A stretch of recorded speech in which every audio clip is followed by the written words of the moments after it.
शुक्लांबरधरं विष्णुं शशिवर्णं चतुर्भुजं प्रसन्नवदनं ध्यायेत् सर्वविघ्नोपशान्तये। गुरुर्ब्रह्मा गुरुर्विष्णुः गुरुर्देवो महेश्वरः गुरुसाक्षात् परब्रह्म तस्मै श्रीगुरवे नमः। व्यासाय विष्णुरूपाय व्यासरूपाय विष्णवे नमो वै ब्रह्मनिधये वासिष्ठाय नमो नमः। पूजन्तं राम रामेति मधुरं मधुराक्षरम् आरुह्य कविताशाखां वन्दे वाल्मीकिकोकिलम्। श्रुतिस्मृतिपुराणानाम् आलयं करुणालयं नमामि भगवत्पादशङ्करं लोकशङ्करम्। वागर्धाविवकं प्रस्तौ वागर्धप्रतिपत्तये जगतः पितरौ वन्दे पार्वतीपरमेश्वरौ। सूक्तिं समग्रयतु नः स्वयमेव लक्ष्मीः श्रीरङ्गराजमहिषी मधुरैः कटाक्षैः। वैदग्ध्यवर्णगुणकुम्भनगौरवैर्याम् कण्डूलकर्णकुहराः कवयोधयन्ति। हैमोऽर्धपुण्ड्रवजहन्मकुटं सुनासं मन्दस्मितं मकरकुण्डलचारुगण्डं बिम्बाधरं बहुलदीर्घकृपाकटाक्षं श्रीवेङ्कटेशमुखमात्मनिसन्निधत्ताम्। मनोजवं मरुततुल्यवेगं जितेन्द्रियं बुद्धिमतां वरिष्ठं वातात्मजं वनरयूथमुख्यं श्रीरामदूतं शिरसा नमामि। आपदामपहर्तारं दातारं सर्वसम्पदां लोकाभिरामं श्रीरामं भूयो भूयो नमाम्यहम्। सिन्दूरारुणविग्रहां त्रिनयनां माणिक्यमौलिस्फुरत्तारानायकशेखरां स्मितमुखीं आपीनवक्षोरुहां वाणिज्याम् अलिपूर्णरत्नचषकं रक्तोत्पलं बिभ्रतीं सौम्यां रत्नघटस्थरक्तचरणां ध्यायेत् परेदम्बिकाम्। हरिः ओम्। श्री सद्गुरु साईनाथाय नमः। दत्तात्रेयाय नमः। పరమేశ్వర స్వరూపమైన సభకి నమస్కారం. ఇవాళ నా ఉపన్యాసాన్ని ప్రారంభం చేసే ముందు జయనామ సంవత్సర శుభాకాంక్షలు సభలో ఉన్నటువంటి వారందరికీ తెలియచేస్తూ, ఈ సంవత్సరం మీ అందరికీ పరమేశ్వరానుగ్రహం చేత మనస్సుకి క్లేశము కలగని రీతిలో కష్టసుఖములు అనుభవింపబడుగాక అని నేను భగవంతుడిని ప్రార్థన చేస్తూ ఇలాంటి ఉపన్యాసాన్ని ప్రారంభం చేసే ప్రయత్నం చేస్తాను. కొవ్వాడ ఒక మహామనీషి యొక్క ప్రయత్నం చేత ఒక దివ్య క్షేత్రముగా భాసిల్లుతాము. ఎక్కడో కాకినాడకి ఇంత దూరంలో ఉన్నటువంటి కొవ్వాడ గ్రామంలో షిరిడీ సాయిబాబా గారి యొక్క మందిర నిర్మాణం చేసి, ఈ మందిరం ఇంత పవిత్రము దేని వల్ల అవుతుంది అంటే నిబద్ధతతో కూడినటువంటి పూజాది కార్యక్రమముల చేత. అంత నిబద్ధతతో కూడినటువంటి పూజాది కార్యక్రమ నిర్వహణము చేసి తానే స్వయంగా ఆ బాబా గారి యొక్క తత్వాన్ని ప్రచారం చెయ్యడం కోసమని అడిగినదే తరవుగా ప్రతి ఇంటికి వెళ్ళి ఇప్పటికి 200 సార్లు షిరిడీ సాయిబాబా గారి జీవిత చరిత్ర పారాయణ చేయించినటువంటి గొప్ప నిబద్ధత కలిగినటువంటి వ్యక్తి.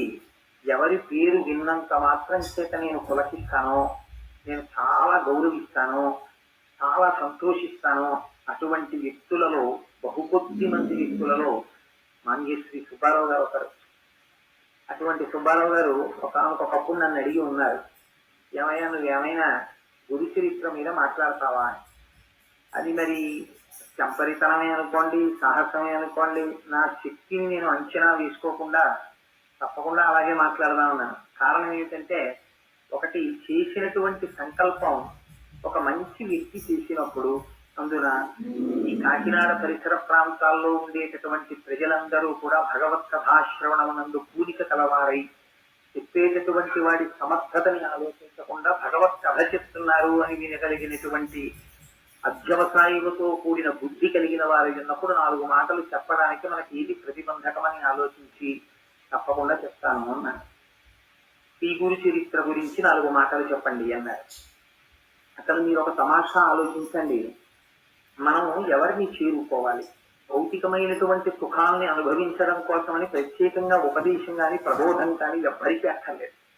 మీరు చాలా సుఖంగా ఉండండి, శరీరంతో భోగాలు అనుభవించండి, ఇంద్రియాలతో సుఖాలను అనుభవించండి, ఈ మాటలు ఎవరైనా వచ్చి చెప్పాలండి? ఎవరికైనా? ఎవరూ చెప్పక్కర్లేదు. పుట్టినది మొదలుకొని ప్రతివాడికి అలవాటు పడిపోయేటటువంటి లక్షణం. ఈ శరీరంతో ఎంత సుఖాన్ని అనుభవిద్దాం. ముందు కూర్చోవాలనుకుంటాడు, తర్వాత పడుకోవాలనుకుంటాడు, చదువుకోవాలనుకుంటాడు, ఉద్యోగం రావాలనుకుంటాడు, ప్రమోషన్ రావాలనుకుంటాడు, డబ్బు దాచాలనుకుంటాడు, పిల్లలు కావాలనుకుంటాడు, అనుకూలవతి అయిన భార్య ఉండాలంటాడు, అటువంటి కోడళ్ళు రావాలంటాడు, అల్లుళ్ళు రావాలంటాడు. ఎప్పుడూ తన వైపు ఆనుకూల్యమునే మాట్లాడతాడు. దీనికి ప్రబోధం ఎందుకు? దీనికి ఎవరు ఏం ప్రబోధం చేయక్కర్లేదు. దీని గురించి ఎవ్వరు ఏమీ మాట్లాడక్కర్లేదు. ఏమీ మాట్లాడకుండా నిశ్శబ్దంగా ఉన్నా ఇంద్రియముల యొక్క సుఖముల వైపు లంపటత్వము, భౌతికమైనటువంటి సుఖ లాలస మనిషికి తనంత తానుగా కలుగుతాయి. కానీ మరి గురువు యొక్క అవసరం ఎక్కడుంది అంటే, భగవంతుడు అనబడేటటువంటి వాడొకడు ఉన్నాడు. ఈ భగవంతుణ్ణి చేరాలి. ఎవరు చేరాలి? మనుష్యుడు చేరాలి. ఈ మిగిలిన పిపీలికాది పర్యంతానికి ఎందుకు చెప్పరు అంటే, సృష్టిలో 84 లక్షల జీవరాశులున్నా 83,99,999 జీవరాశులకి కూడా బుద్ధి అనబడేటటువంటి దాన్ని పరమాత్మ కటాక్షించలేదు. ఒక్క మనుష్య ఉపాధికి మాత్రమే బుద్ధి ఉంది. ఈ బుద్ధి చేత తెలుసుకోవాలి, తెలుసుకుని ఈశ్వరుణ్ణి చేరాలి. అందుకే శాస్త్రం ఒక గమ్మత్తైన మాట మాట్లాడుతుంది. మనుష్యుని యొక్క ఉపాధిని పొందినటువంటి వాడు పొందిన అదృష్టం ఏమి అంటే, మోక్షమునకు కాని ఊర్ధ్వలోకములకు కాని వెళతావా, లేకపోతే మళ్ళీ అధోయోనులలోకి వెళ్ళిపోతావా, అధో జన్మలలోకి అంటే, ఈ రెండింటికి మధ్యలో ఉన్న మెట్టు మీద నిలబడి ఉంటుంది మనుష్య ఉపాధి. కావాలంటే పైకి వెళ్ళగలరు. ఈ ఉపాధిలోకి వచ్చి కూడా మనుష్య శరీరాన్ని సక్రమంగా వినియోగించుకోకపోతే వెనక్కి జారిపోతారు. కాబట్టి ఇప్పుడు భగవంతుణ్ణి చేరుకోవడము అనేటటువంటి మాట వచ్చినప్పుడు అది అంత తేలికైనటువంటి విషయమా? అసలు భగవంతుడు అనబడేటటువంటి వాడు సాకార రూపుడై మనం ఎప్పుడైనా దర్శనం చేశామా? మనం నిర్మోహమాటంగా ఇది ఒక సభ, నేను ఏదో ఉపన్యాసం చెప్తున్నాను అని మీరు అనుకోకండి. కాసేపు మీరు నేను అక్రాస్ ది డైనింగ్ టేబుల్ ఏదో ఒక భోజనం చేస్తూ సరదాగా మాట్లాడుకున్నాం అనుకుని మీరు ఒకసారి ఆలోచన చేయండి. నా తల్లి యందు నాకు ప్రేమ ఎందుచేత అంటే, మా అమ్మగారిని నేను చూశాను, ఆవిడ యొక్క ప్రేమను నేను అనుభవించాను. అందుకని నా తల్లి అంటే నాకు కృతజ్ఞతాభావము, నా తల్లి అంటే నాకు ప్రేమ, నా తండ్రి అంటే నాకు గౌరవము, ఎందుకంటే వారి యొక్క వాత్సల్యమును నేను అనుభవించాను. నా తమ్ముడు అంటే నాకు ప్రీతి, ఎందుకంటే నా తమ్ముడికి నేనంటే ఎంత ప్రేమో నాకు తెలుసు. నా భార్య యందు నాకు అపారమైన ప్రేమ, ఎందుచేత నా గురించి ఎంత పరితపిస్తుందో నాకు తెలుసు. భగవంతుడి గురించి భక్తితో ఉండు. నేను ఎలా ఉంటానండి? నాకేం తెలుసు భగవంతుడి గురించి? ఆయన ఎప్పుడైనా నాకు కనపడ్డా? నేను ఎప్పుడైనా ఆయన్ని చూశానా? లేకపోతే ఆయన చేసిన మేలు ఏదైనా నాకు తెలుసా ప్రత్యక్షంగా? లేదా నాకు ఆయనతో ఏదైనా అనుబంధం ఉందా? ఎలాగ భగవంతుడి మీద ప్రేమ నిలబడమంటే నిలబడుతుంది? ఒక అనుబంధం ఉందనుకోండి, మీరు నిష్పక్షపాతంగా ఆలోచన చేయండి. మనసులో అదేమిటండి శ్రీ గురు చరిత్ర చెప్తానని కోటేశ్వరరావు ఇలా మొదలెట్టారనుకోకండి. కాసేపు అలా మీరు ఆలోచన చేయండి. ఆ కోణంలో అసలు భగవంతుడి గురించి మీకు ప్రేమగా ఉండవలసినటువంటి అవసరం ఏది? నిజాయితీ అయినటువంటి ఆలోచన చేయండి. అసలు భగవంతుడు ఆల్రైట్ ఏది? భగవంతుడి గురించి మీరు ఆలోచన చేయడానికి, ప్రేమతో ఉండడానికి ఏది భగవంతుడు? ఎవరు భగవంతుడు అంటే? ఆ భగవంతుని యొక్క స్వరూపం ఏమిటి? అసలు ఇలా ఉంటాడు, ఇదే రూపము అని మీరు ఏమైనా చెప్పగలరా? మీరు ఒక కృష్ణుడు అన్నారు అనుకోండి, మరి రాముడు ఏమవ్వాలి? మీరు లేదు రాముడు కృష్ణుడు అన్నారు అనుకోండి, శివుడు ఏమవ్వాలి? శివుడు రాముడు అన్నారు అనుకోండి, దత్తాత్రేయుడు ఏమవ్వాలి? కాబట్టి మరి ఇవన్నీ ఏంటి? ఈ రూపాలన్నీ భగవంతుడే అయితే ఏ రూపాన్ని పట్టుకోవాలి? లేకపోతే ఒక రూపాన్ని పట్టుకుని పూజ చేస్తే అన్ని రూపాలకి పూజ జరిగినట్టు అయిపోతుందా? అసలు భగవంతుడితో మనకి అనుబంధం ఎందుకు కలగాలి? మనకి ఎలా ప్రేమ కలుగుతుంది భగవంతుడి మీద? ఇది భగవంతుడే వచ్చి మాట్లాడితే తప్ప మనకి ఎలా అర్థం అవుతుంది? కాబట్టి అసలు రహస్యం ఎక్కడుందంటే, భగవంతుణ్ణి చేరుకోవడం అనేటటువంటిది చెప్పినంత తేలిక కాదు. ఎందుచేత అంటే, మనస్సుకి ఆలంబనము దొరకదు. నువ్వు చాలా భక్తితో ఉండు అని చెప్పడం తేలిక. భక్తితో ఉండడానికి అయావడి మీకు ఇంత ఉపకారం చేశాడండి అన్నారు అనుకోండి, మీకు ఆయన పట్ల భక్తి ఉంటుంది. ఆయన ఉపకారం చేశాడండి అని చెప్పడానికి భగవంతుడు మీకు ఏం ఉపకారం చేశాడో మీకు ఎవరు చెప్తారు వచ్చి? కాబట్టి ఇప్పుడు భగవంతుడు చేసిన ఉపకారం ఏమిటో, మీరు భగవంతుణ్ణి ఎందుకు చేరుకోవాలో, అసలు మీరే భగవంతుడో కాదో ఈ విషయాల్ని సమగ్రముగా చెప్పడంలో తత్తరపాటు లేకుండా ముందు తాను బాగా తెలుసుకున్న దాన్ని సాధికారికముగా అవతల వారికి అయోమయానికి గురి కాకుండా గహనమైన విషయాన్ని చాలా తేలికగా అవతల వారికి అర్థమయ్యేటటువంటి రీతిలో అవతల వారి స్థాయికి దిగి కిందకి వచ్చి మాట్లాడగలిగిన సమర్థుడై, దాని వలన అవతల వారితో తనకి లంపటము కలగకుండా తను అతీతముగా ఉండి వారికి బోధ చేసి తన స్వస్థకి ఎందుకు తాను నిలబడగలిగినటువంటి ఒక మహాపురుషుడి యొక్క అవసరం ఉంది జాతికప్పుడు. అప్పుడు గురువు కావాలి. ఈ గురువు ఎక్కడి నుంచి రావాలి? గురువు అన్నవాడు భగవంతుడి కన్నా భిన్నంగా ఎక్కడి నుంచో రావడానికి వీల్లేదు. సమస్త సృష్టి భగవత్ స్వరూపం అయినప్పుడు గురువు ఎక్కడి నుంచి వస్తారండి? గురువు కూడా భగవంతుడిలోంచి రావాలి. భగవంతుడిలోంచి రావాలి, లేదా భగవంతుడే రావాలి గురువుగా. తప్ప ఎవరో గురువుగా వస్తాను, నేను భగవంతుడు కాదండి, నేను గురువునంటే నేను మిమ్మల్ని భగవంతుడితో చేరుస్తాను అని పైకి చెప్తాడంతే. కానీ యథార్థం ఆయనే భగవంతుడు గురువు అంటే. అందుకని ఇప్పుడు భగవంతుడితో చేర్చడానికి, భగవంతుడి గురించి మీకు చెప్పడానికి మీరెలా ఉంటారో అలాగే తను కూడా కరచరణాదులతో కదలేటటువంటి వాడే అయి ఉండాలి. మీకు ఎలా కాళ్ళు చేతులు ఉంటాయో ఆయనకు అలా కాళ్ళు చేతులు ఉండాలి. మీరు ఎలా తింటారో ఆయన అలా తినాలి. మీరు ఎలా పడుకుంటారో ఆయన అలా పడుకోవాలి. కానీ నడువడి చేత, జ్ఞానము చేత చాలా గొప్ప స్థితిని పొంది నిరంతరము భగవంతుడితో అనుసంధానము చేసుకోగలిగిన శక్తి కలిగిన వాడై ఉండాలి. అటువంటి వాడు మాత్రమే భగవంతుడి గురించి చెప్పగలరు. కాబట్టి ఇప్పుడు అటువంటి స్వరూపాన్ని ఏమని పిలవాలి అంటే గురువు అని పిలవాలి అంది శాస్త్రం. గురువు అన్న మాటకి మీరు ఒకటి ఆలోచన చేయండి, అది నామవాచకమా గురువు అంటే? గురువు అంటే ఎవరో ఒక పేరా అంటే కాదు. గురువు అంటే ఏమిటి అంటే గురుగీత చెప్పింది. గురుగీత పరమశివుడు పార్వతీదేవికి ఉపదేశం చేశాడు. ఉపదేశం చేసినప్పుడు ఆయన గురువుల యొక్క వైభవం గురించి అందులో మాట్లాడాడు. ఆయన అన్నారు, పార్వతి గురువు అన్న మాట ఎవరి పట్ల వాడతారో తెలుసా? గుకారస్కంధకారస్తు రుకారస్కం నిరోధకృత అంధకార వినాశిత్వాత్ర గురురుత్యభిధీయతే. ఎవరిని పడితే వారిని గురువు అన్న మాటని ప్రయోగం చేయకూడదు. ఎందుచేత అంటే సైకిల్లో ఎవరో గాలి కొట్టారనుకోండి, అయ్యా నేను కృతజ్ఞుడను అన్న మాట అంటే చాలు. అంతేగాని గురువు గారు మీరు చాలా బాగా గాలి కొట్టారని అనకూడదు. దానికి గురువు అన్న మాట వాడడానికి ఒక హద్దు ఉంటుంది, ఒక పరిమితి ఉంటుంది, ఒక దానికి కావలసినటువంటి స్థితి ఒకటి ఉంటుంది. అంతేగాని ఎవరిని పడితే వాళ్ళని పట్టుకుని గురువు గారు అన్న మాట వాడకూడదు. రు అంటే అంధకారం, రు అంటే తొలగించడం. ఏంటి అంధకారం తొలగించడం?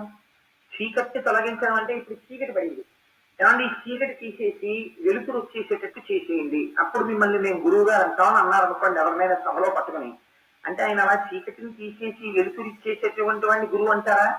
అది కాదు దాని అర్థం. అంధకారం అనేటటువంటిది మనం ఎప్పుడు ఉండేటటువంటి స్థితి. ఏమా అంధకారం అంటే? అంధకారము అంటే అజ్ఞానము. అజ్ఞానము అంటే జ్ఞానము లేకుండుట. జ్ఞానం అనగానేమి? తెలుసుకోవలసిన వస్తువుని తెలియకుండా ఉండుట. తెలియకుండా ఉండిపోయినటువంటి వస్తువుని తెలియచేసేటటువంటి వాడెవరో వాడికి గురువు అని పేరు. అందుకే గురువుని సాధారణంగా దేంతో పోలుస్తారో తెలుసండి? దీపంతో పోలుస్తారు. తివిరి అజ్ఞాన తివిర ప్రదీపమగుసు అవ్యయం బగు బ్రహ్మంబును అనుభవించి హరిత సత్తుండు సత్కర్మ నిరతుడతుల భూసుర శ్రేష్ఠుడలగుండు బుధనుతుండు అంటారు పోతన గారు భాగవతంలో. తివిరి అజ్ఞాన తిమిర ప్రదీపమగుచు, అజ్ఞానం అనేటటువంటి చీకటిని తొలగతోస్తాడు గురువు. ఎలా తొలగతోస్తాడు అంటే మనందరికీ కూడా ఒక భావన ఉంటుంది. ఏమిటా భావన అంటే, మీరెవరండి అని అడిగారు అనుకోండి, నేను అని ఇలా చూపిస్తాం. నేను అన్నప్పుడు ఇలా చూపించడంలో ఎవరిని చూపిస్తాం? ఈ శరీరాన్ని చూపిస్తాం. ఈ శరీరము లేకపోతే నువ్వు లేవా అని అడిగారు అనుకోండి, వెంటనే సాధారణంగా వచ్చేటటువంటి జవాబు ఏమిటంటే నేను లేను. ఈ శరీరం ఎంతకాలం ఉంటుందో అంతకాలము నేనున్నట్టు లెక్క. ఈ శరీరం లేకపోతే నేను లేనట్టే. కానీ శాస్త్రం అంటుంది, ఒక్కసారి వెనక్కి వెళ్ళి చూడు. ఇది గురువులు వేసేటటువంటి ప్రశ్నలు చాలా చమత్కారంగా ఉంటాయి. అందుకే గురువు నోరు విప్పి మాట్లాడారనుకోండి, గురువు మాట్లాడినటువంటి మాట సింహము చేసినటువంటి గర్జన వంటిది. మీకు కాకి ప్రతిరోజు వస్తుంది, మీరు అడిగారా ఆగలేదని కాకి అని చూడదు. ఎప్పుడూ మాట్లాడడానికి ప్రసిద్ధి ఏది అంటే కాకి. కాకి గోలండి అంటారు. అందుకే ఎప్పుడూ మాట్లాడుతుంది కాకి, చెట్టు ఎక్కరుస్తూనే ఉంటుంది. కాకి రావడం వల్ల ఏమైనా ప్రయోజనం ఉంటుందా? ఏ ప్రయోజనం ఉండదు. అప్పుడు ఎంత బాగుందో కాకి అరుపు వినండి, నిశ్శబ్దంగా నెవ్వరు అన్నారు. అదే కాకి అరిచింది అనుకోండి, ఎవరు వస్తారు? కాకులే వస్తాయి. మీకు అది గమ్మత్తు. ఓ కాకి అరిచింది అనుకోండి, ఎవరు రారు, కాకులు వస్తాయి. ఒక సింహం అరిచింది అనుకోండి, ఒక సింహం గర్జన చేసింది అనుకోండి, ఎవ్వరు ఉండరు, అన్ని పడిపోతాయి. ఎందుకంటే అది సింహం. సింహము గర్జించినంత మాత్రం చేత గర్జన ఎంత దూరం వినపడుతుందో అంత దూరం అన్ని పారిపోతాయి. గురువు అనబడేటటువంటి వాడు నోరు విప్పి మాట్లాడితే కొన్ని కోట్ల జన్మల నుంచి వెంట కరుగుతున్నటువంటి అజ్ఞానం అనేటటువంటి చీకటి విచ్చిపోతుంది. అందుకే అనేక జన్మ సంప్రాప్త కర్మబంధ విదాహినే జ్ఞానామల ప్రభావేద తస్మై శ్రీ గురవే నమః అన్నారు గురుగీత. అది ఎలా ఉంటుంది అంటే, ఏది యథార్థమో ఆ యథార్థమును తెలియనీయకుండా దాచిపెడుతుంది, దాన్ని అజ్ఞానం అంటారు. ఇప్పుడు చీకటి ఏం చేస్తుందండి? చీకటి వ్యాపకత్వం కమ్ముకుంటుంది.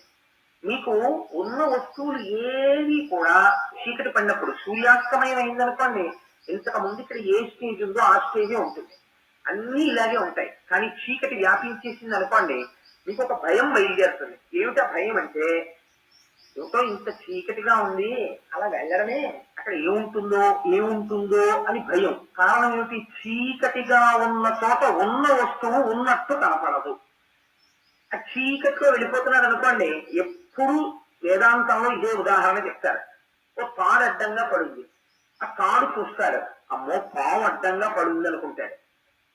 తాటి యందు పాముని చూడగానే అజ్ఞానానికి హక్కు లేని స్థితి వస్తుంది. తాడు కదులుతుంది, అమ్మో పాము కదులుతోందంటాడు. అసలు తాడు ఇలా పైకి లేవదు, కానీ వీడి అజ్ఞానము భయము చేత ఏం కనపడుతుందంటే తరగ విప్పినట్టు కనపడుతుంది, బుస కొట్టినట్టు వినపడుతుంది. అమ్మో ఎంత పాము అంటాడు, ఒళ్ళంతా చెమట్లు పట్టేస్తాయి. మీ యొక్క ఆశ్చర్యకరమైన విషయం చూడండి, ఇంత భయపడిపోతున్న వ్యక్తి దగ్గరికి వచ్చి, అయ్యా నువ్వు ఇంత పెద్ద ఉద్యోగం చేస్తున్నావు, నీకు ఇంత డబ్బు ఉంది, నీకు 3 కార్లు ఉన్నాయి, నీకు ఇంత పెద్ద పేరుంది, నీకు ఇన్ని బిరుదులు ఉన్నాయి అని చెప్పారనుకోండి, ఎదురుగుండా పాము ఉంది అన్న భయం పోతుందా? పోదు. ఎప్పుడు పోతుంది పాము అన్న భయం అంటే, ఆ పక్కింట్లో ఉన్నాయన ఏమిటంటే అలా నిల్చున్నారంటే, అమ్మో అక్కడ చీకట్లో రోడ్డుకి అడ్డంగా పాము పడుతుందండి అన్నారు. ఆయన అన్నారు, అలాగా ఇక్కడ ఎప్పుడు పావులు తిరగవే అని ఇంట్లోకి వెళ్ళి ఒక టార్చ్ లైట్ పట్టుకొచ్చి గేటు తీసి టార్చ్ లైట్ వేసి చూశారు. అది తాడు. ఇప్పుడు దీపం పడగానే మీకు సత్యము గోచరించింది. సత్యము గోచరించగానే ఇంతకు ముందున్న పాము ఏమైపోయింది? అదృశ్యం అయిపోయింది. పాము పోగానే పావుకి సంబంధించిన భయం ఏమైపోయింది? అదృశ్యం అయిపోయింది. పావుకి సంబంధించిన బొస ఏమైపోయింది? అదృశ్యం అయిపోయింది. పాము లేదు, ఉన్నది తాడే. ఈ సత్యము తెలియాలి. ఈ సత్యము తెలియాలంటే ఎలా తెలుస్తుంది? దీపం వల్ల తెలుస్తుంది. దీపం లేకుండా మీరు ఎన్ని పట్టుకొచ్చినా తెలియదు, దీపం ఉంటే తెలిసిపోతుంది. ఇది రజ్జు సర్పభ్రాంతి అంటారు. బ్రహ్మను కనపడదు, జగత్తు కనపడదు. ఈ జగత్తు కనపడుతున్నది సత్యం కాదురా, బ్రహ్మం సత్యం చెప్పాలి. ఎవరు చెప్పాలి? బ్రహ్మను తెలుసుకున్న వాడు చెప్పాలి. అందుకని గురువు చెప్తాడు. ఆ గురువు చెప్తే అజ్ఞానం పోతుంది. అజ్ఞానమును పోగొట్టి జ్ఞానం అనేటటువంటి వెలుతురుని ప్రసరింపచేసి సత్యమును ఆవిష్కరించగలిగిన వారెవరో ఆయనకి గురువు అని పేరు. అటువంటి గురువు భగవంతుడే గురువుగా రావడం ప్రారంభం చేశాడు. ఎక్కడ ప్రారంభం చేశాడు అన్నారు. అందుకే మీరు ఎప్పుడైనా చూడండి, పరంపరలు 2 ఉంటాయి. 2 పరంపరలలో మనం వివాహం చేసుకునేటప్పుడు స్నాతకము అని ఒక ఉత్సవాన్ని చేస్తారు. అందులో ఒక మాట చెప్తారు, నువ్వు ఈ పంతువుని తెంపవద్దు అని ఒక మాట చెప్తారు. పంతువుని తెంపవద్దు అంటే వివాహం చేసుకోకుండా ఉండకూడదు, పురుషుడు కానీ స్త్రీ కానీ. ఎందుచేత అంటే జన్మత ఒక రుణం ఉంటుంది. ఏమిటా రుణం? తాను ఇతపూర్వము ఎవరికి జన్మించాడో అలా తాను కూడా వేరొక వ్యక్తికి జన్మనివ్వాలి. అందుకని ఈ పంతువుని తెంపవద్దు, కొనసాగాలి. వంశము కొనసాగింది, నా తర్వాత కొడుకు తర్వాత మనవడు, అలా 2 తరాలు 3 తరాలు చూడాలి. వంశము వృద్ధిలోకి రావాలి. అలా ఇంకొకటి కూడా ఉంటుంది, వృద్ధిలోకి వెళ్ళవలసింది, ఆగిపోకూడదు. అదేమిటో తెలుసండి? గురు పరంపర. గురు పరంపర మనం చెప్తాం, సదాశివ సమారంభాం శంకరాచార్య మధ్యమాం అస్మదాచార్య పర్యంతాం వందే గురు పరంపరాం అంటాం. ఎంత పెద్ద లిస్ట్ ఉందో మధ్యలో, ఎంతమంది గురువులు ఉన్నారో, కానీ మొదలు చెప్తాం, మధ్య చెప్తాం, ఇప్పుడున్న గురువు చెప్తాం. సదాశివ సమారంభాం, పరమశివుడే మొట్టమొదటి గురువు లోకమునకు దక్షిణామూర్తిగా. శంకరాచార్య మధ్యమాం, ఆదిశంకరులు మధ్యలో ఉన్నారు. అస్మదాచార్య పర్యంతాం, ఇప్పుడు మాకు గురువు గారు ఉన్నారు, బ్రహ్మశ్రీ మల్లంపల్లి అమరేశ్వర ప్రసాద్ గారు. ఆ గురువు గారి వరకు అస్మదాచార్య పర్యంతాం వందే గురు పరంపరాం. ఈ గురు పరంపరకంతటికీ నేను నమస్కరించుతున్నాను. ఇప్పుడు ఆ సదాశివుడు ఎన్ని రూపాల్లో వచ్చినట్టు, మా గురువు గారి వరకు అది సదాశివ స్వరూపమే. అజ్ఞానమును తొలగొట్టడానికి ఒక దీపం వేరొక దీపాన్ని వెలిగించినట్టుగా ఈ పరంపర అలా కొనసాగి వస్తోంది. లేదా నారాయణ సమారంభం వ్యాస శంకర మధ్యమాం అస్మదాచార్య పర్యంతం వందే గురు పరంపరాం. శ్రీమన్నారాయణుడితో మొదలుపెట్టి వ్యాస శంకరుల్ని మధ్యలో పెట్టి మా గురువుల వరకు ఈ పరంపర కొనసాగుతున్నది.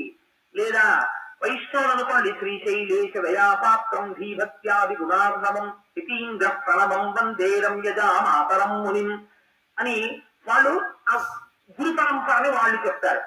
ప్రతి వారు కూడా పరంపరగా వస్తున్నటువంటి గురువుల యొక్క ఆ పరంపరని కలుసుకుని నమస్కారం చేస్తారు. అది ఒక చోట ఆగిపోయేది కాదు. గురు పరంపర ఆగిపోయింది అనుకోండి, అక్కడతో ఇంకా వెలుతురు అనేది ఆగిపోతుంది.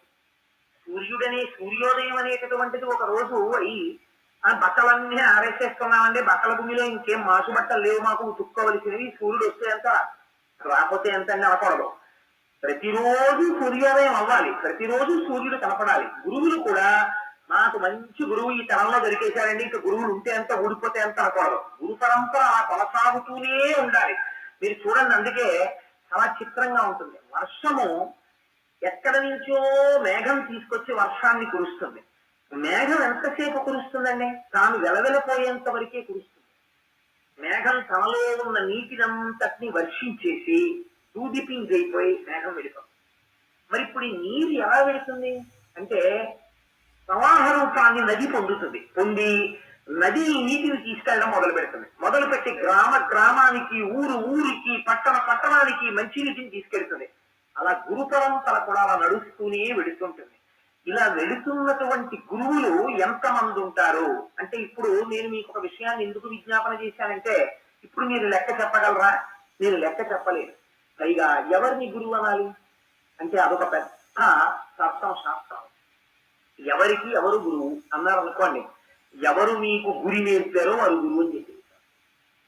ఆ గురువు ఎటువంటి వాడు అంటే అత్రినేత్ర శివ సాక్షాత్ విబాహుశ్చ హరిస్మృత యో చతుర్వదనో బ్రహ్మ శ్రీ గురు అభిధీయతే.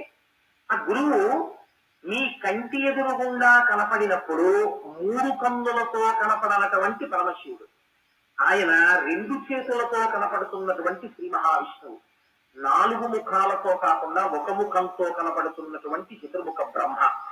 గురువు గారు ఎక్కడ నివాసం ఉంటారో ఆ నివాసం ఉన్నటువంటి ప్రాంతము కాశీ క్షేత్రం అయిపోతుంది. అదొక గమ్మత్తు. మీకు శివమహాపురాణంలో ఒక మాట ఉంది. త్రివేణీ సంగమానికి వెళ్లి స్నానం చేస్తూ ఉంటారు.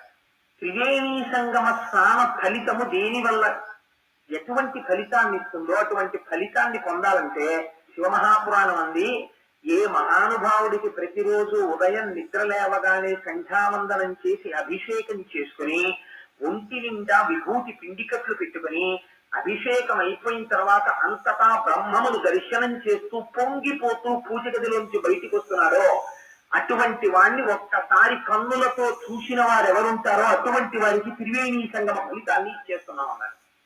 ఇప్పుడు గురువు ఎవరు? కరచరణాదులతో కదిలి వస్తున్నటువంటి త్రివేణీ సంగమం. త్రివేణీ సంగమానికి మీరెళ్ళాలి. కానీ గురువు ఏమిటి? ప్రతి గడప ముందుకి వచ్చి నిలబడేటటువంటి త్రివేణీ సంగమం. ఆ గురువు కాలు పెట్టారనుకోండి మీ ఇంట్లోకి కాశీ వచ్చినట్టు, గురువు కాలు పెట్టారనుకోండి గంగానది మీ ఇంటికి వచ్చినట్టు. ఆ గురువు కొంత పదార్థాన్ని తిని విడిచిపెట్టారనుకోండి అది కాశీ విశ్వేశ్వరుడు తినగా మిగిలినటువంటి శేషమైనట్టు. కాబట్టి ఇప్పుడు ఏమైంది? ఆయన తిని విడిచిపెట్టినటువంటి పదార్థం అంటే విస్తట్లోనే విడిచిపెట్టక్కర్లేదు. మీ ఇంట్లో కొంత వంట చేశారు, ఇంటికి ఒక గురుస్వరూపం అతిథిగా వచ్చారు, వారికి మీరు భోజనాన్ని వడ్డించారు, వారు దేవతార్చన చేసి వెళ్ళిపోయారు.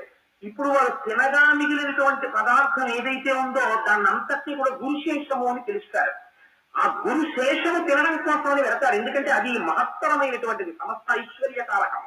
అందుకే సాధారణంగా మన ఇంటికి ఎవరైనా మహాత్ములైనటువంటి వారు ఏదో కాస్త భిక్ష తీసుకోవడానికో పలహారం తీసుకోవడానికో వచ్చారనుకోండి, అప్పుడు వారిని ఒక్కరిని ఎప్పుడూ పిలవకూడదు. వారితో పాటుగా అటువంటి ప్రసాదమును పొందడానికి యోగ్యులైన వారు దాన్ని కేవలం అన్నం కింద చూడరు, ప్రసాదం కింద చూసే మర్యాద తెలుసున్న వారన్న వారిని కొంతమందిని పిలుస్తారు. పిలిచి అయ్యా మీరు కూడా వచ్చి ప్రసాదం తీసుకోండి అంటారు. ఆ గురువులు తినగా మిగిలిపోయిన పదార్థం ఉంటుంది వంటింట్లో, అది గురుశేషము అంటారు. అది తినడం వల్ల జ్ఞానము ప్రకాశిస్తుంది. బుద్ధి కలుగుతుంది, ఐశ్వర్యము కలుగుతుంది. కాబట్టి ఇప్పుడు గురువు ఎటువంటి వాడు అంటే ఆ గురువు సాక్షాత్ విశ్వేశ్వరుడై ఉన్నాడు. అందుకే గురుగీతలో శంకరుడు ఒక ఆశ్చర్యకరమైన మాట చెప్పాడు. పార్వతి చాలా మంది తెలియక కాశీ క్షేత్రానికి వచ్చిన దర్శనం చేసుకుంటూ ఉంటారు. అసలు నిజంగా కాశీ క్షేత్రం అనేటటువంటిది కేవలం ఉత్తర భారతదేశంలో ఉంది అని అనుకుంటారు. సత్యమే, నేను కాదంటలేదు. కానీ అసలు నిజమైన కాశీ క్షేత్రాలన్నీ ఎక్కడున్నాయో నీకు తెలుసా అని అడిగారండి. అడిగి ఒక చిత్రమైనటువంటి మాట చెప్పాడు. గురువు ఏ ప్రాంతమునందు నివాసం ఉంటున్నాడో ఆయన ఎక్కువగా నివాసం ఉన్న చోట తిరుగుతూ ఉంటాడు. ఆయన ఎక్కడ తిరుగుతున్నాడో ఆయన తిరిగినటువంటి ప్రాంతము హద్దులు ఉంటాయి. ఆయన ఏదో ఇక్కడి నుంచి ఇక్కడికి తప్పకుండా తిరుగుతాడు, ఆ ఇల్లు అక్కడ ఉంది కాబట్టి. అది వారణాసి అన్న 2 వడ్ల మధ్యలో ఉన్నటువంటి కాశీ క్షేత్రం అయిపోతుంది.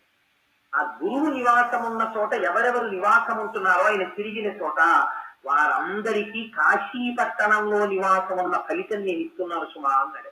ఎంత చిత్రం చూడండి. ఒక్కొక్కసారి మనకు తెలియదు. ఒక్కొక్క మహాత్ముడు ఉన్నటువంటి చోట మనం ఉంటాం.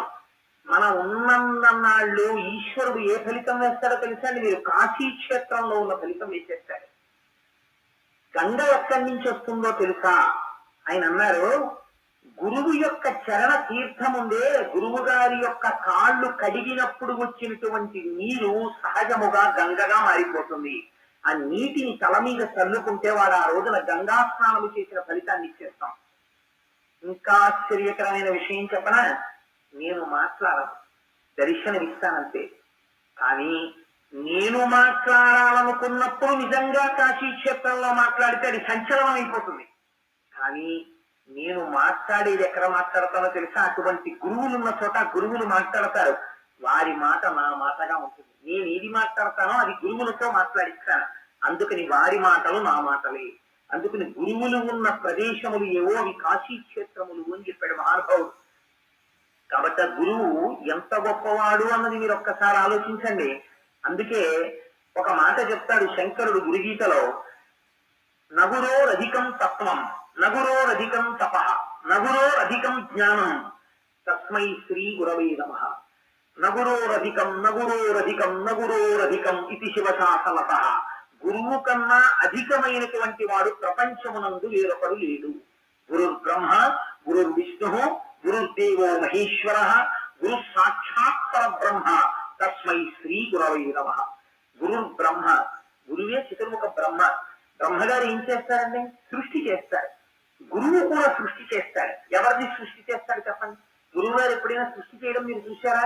మరి గురువు గారికి బ్రహ్మాంశాలా ఇచ్చారు అంటే, మీలో ఉన్నటువంటి మనుష్యత్వము జీవత్వమును అణచి సాక్షాత్తుగా నువ్వే ఈశ్వరుడివిగా అనేటటువంటి జ్ఞానాన్ని నీ యందు సృష్టి చేస్తాడు.